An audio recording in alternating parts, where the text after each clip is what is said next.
आणि आता एक मोठी बातमी हाती येते। महाविकास आघाडीच्या जागा वाटपा संदर्भातील संयुक्त बैठका आता गणेशोत्सवानंतर होणार आहेत। मुंबईच्या रखडलेल्या जागा वाटपा संदर्भात या गणेशोत्सवानंतर निर्णय होईल। महाविकास आघाडीच्या जागा वाटपा संदर्भातील 2 बैठका झाल्यानंतर आता पुढील बैठका या गणेशोत्सवानंतर होणार असल्याची माहिती सूत्रांनी दिली आहे।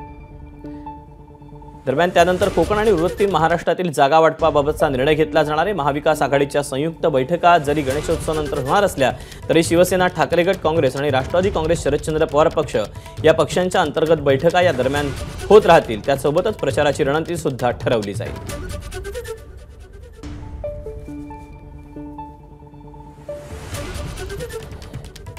तेव्हा महाविकास आघाडीच्या जागा वाटपा संदर्भातली ही एक महत्त्वाची अपडेट आली आहे। मवियाच्या जागा वाटपा संदर्भातील संयुक्त बैठका या गणेशोत्सवानंतर होणार आहेत।